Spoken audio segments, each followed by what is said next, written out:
민주당 전당대회 돈봉투 의혹으로 구속된 송영길 전 대표는 계속해서 검찰 조사를 거부하고 있습니다. 돈봉투를 받은 것으로 의심되는 현역 의원 소환 조사가 임박했지만 윤관석 의원을 비롯해서 핵심 인물들이 입을 열지 않아 수사에 차질이 생기는 게 아니냐는 관측도 나옵니다. 홍민기 기자입니다.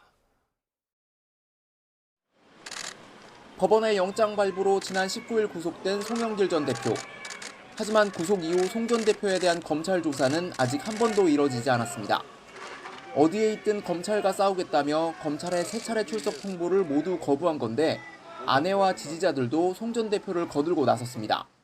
그래서 저는 이 구속조차 기획 구속이다. 정치적인 기획 구속이라고 생각합니다.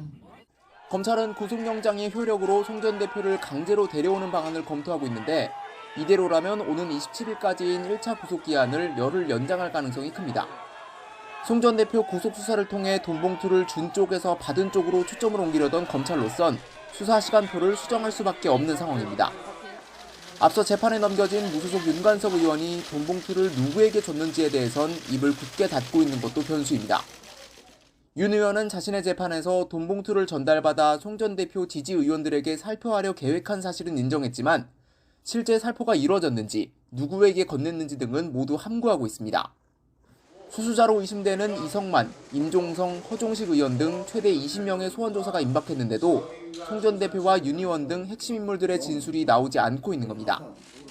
현금으로 비밀리에 전달돼 결정적 물증을 남기지 않는 돈봉투 특성상 관련자 증언이 없으면 검찰로서는 수수의원 수사를 속전속결로 끝내기 어렵습니다.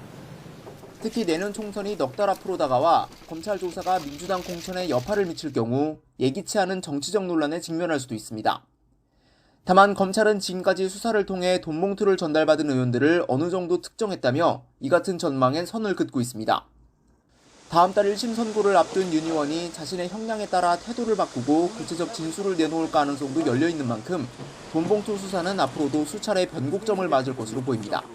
YTN 홍민기입니다.